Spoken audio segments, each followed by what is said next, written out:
Hey guys, how you doing? Bit of a different video for me today, and I'm talking about running shoes, specifically the ASICS Kayano that I've been wearing since 1988. That was the first pair I got, and I've had multiple pairs almost every year ever since then.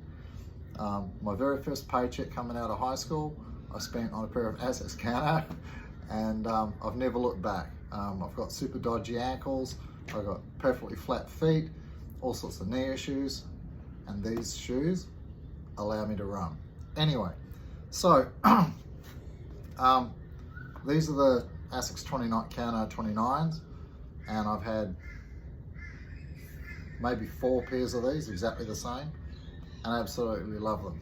And then recently, actually last year, they came out with the 30s, which is a huge change, a big departure from their normal, quite low slung shoes into the giant, big, fat sole thing that seems to be very trendy now. And I gotta say, I'm not impressed. So I've had these ones for maybe 3 years, yeah, and the soles are pretty worn out. I've got another, I alternate, I've got 2 or 3 pairs I change. These ones here, hole in the toe already. And I've had these maybe a year. I've run them maybe 20 times, not many at all. It's been raining a lot. I've had some knee issues and stuff, some ankle issues that I think are actually being caused by these things. They put so much sole on them, they've had to reduce the weight of the upper body on them, which has made it very thin and then very flexible. And the last thing you want in a stability shoe is flex, right? So I ditched these and went back to my 29s to see how they go yesterday.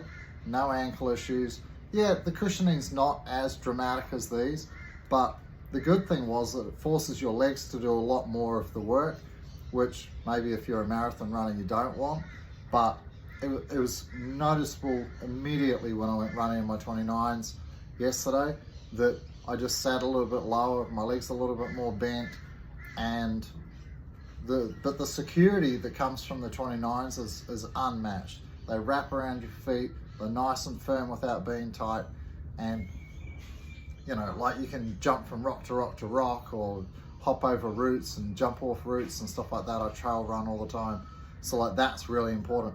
With these, because they're so flexible, they don't really feel like a stability shoe. They don't give you a lot of confidence, and so doing that sort of stuff, especially if I go out near rivers and I'm jumping from bank to rock, getting across a river or something like that, I didn't feel comfortable in these at all, even though I've had them for nearly a year.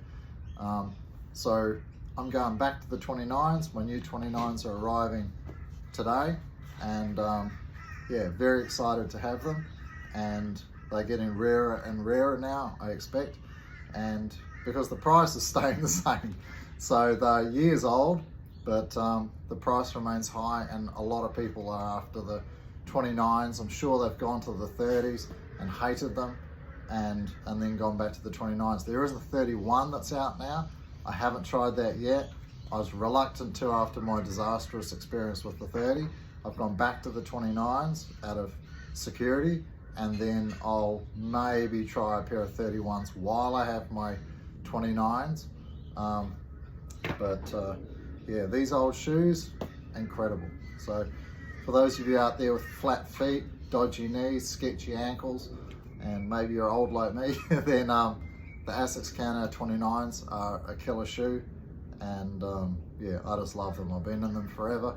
The only time they made a dramatic change in the early 2000s, I can't remember the exact year. They decided to put an arch support in them for some podiatry award thing that came on there was like a tag, and it ruined the shoe, right? I wore it, I didn't buy it, I wore it at the market. I buy them from markets, and I was like, nah, I'm not going for this. And I went to Brooks, and I expect like probably the whole Kayano population went over to Brooks for a year.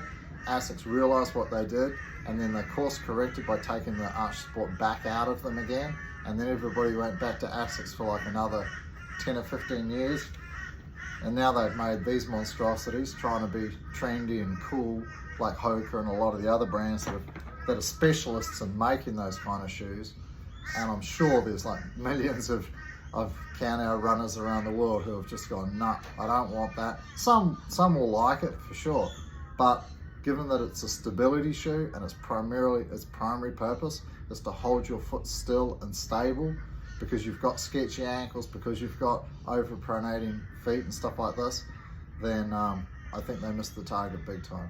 Anyway, that's my experience on the 29 versus 30 debacle. If you're a Jiu Jitsu person out there, which you probably are, and you run, then I can highly recommend ASICS. You know, like Mizuno makes some good shoes as well. Again, I haven't tried anything else. I've literally been running an ASICS since 1988, and you know, I mean, this could have been a course correct for me to go onto another brand potentially if the 29s weren't available. And that's terrible as far as ASICS is concerned, to have somebody that's been wearing their shoes religiously for decades, who through going in a whole new design structure could potentially lose that customer. It's not a good thing to happen for a company. Anyway, enjoy your day, get out running, have some fun. Bye.